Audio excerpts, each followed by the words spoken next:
March 2020. It was the beginning of Lent, and my sons Daniel and Adam and I were doing a daily Lenten challenge.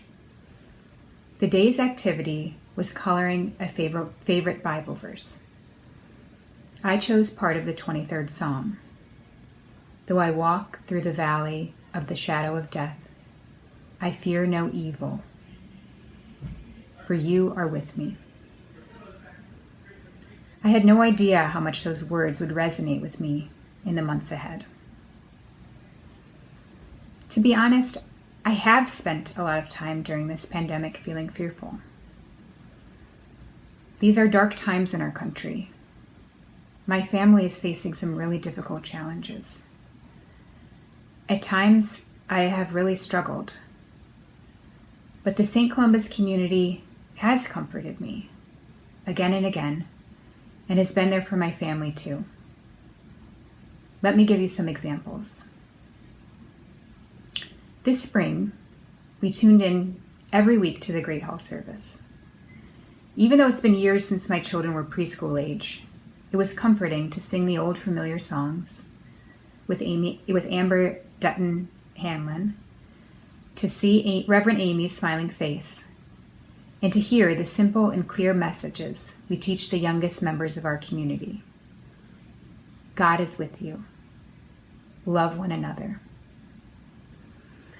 Soon it became clear that we'd celebrate Easter at home too, and I felt so discouraged to be isolated for so long. Katie McGurvey came through with all kinds of creative ideas for Holy Week at home.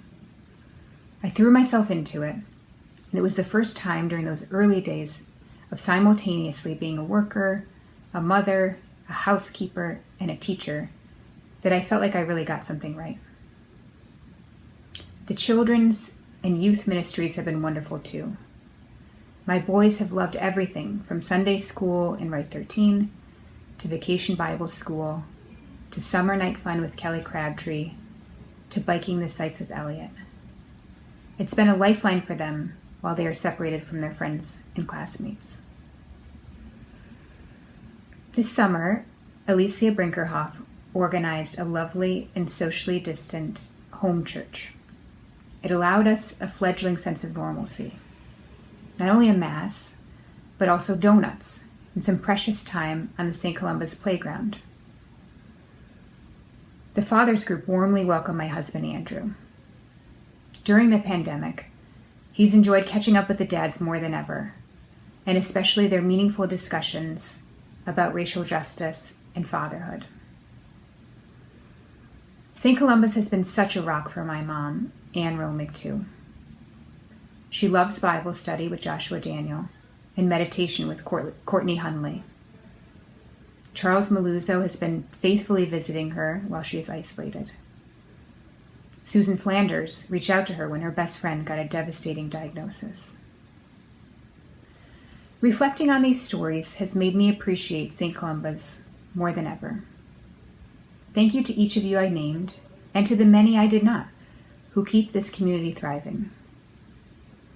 Consider how much St. Columba's has been important in your lives, and how quickly the parish sprang into action during the pandemic, moving and reinventing services and religious education online, supporting the most vulnerable members of our community, deepening our reckoning with racial justice, and simply but powerfully loving one another during these difficult days. We need St. Columba's now more than ever, and St. C's needs us too.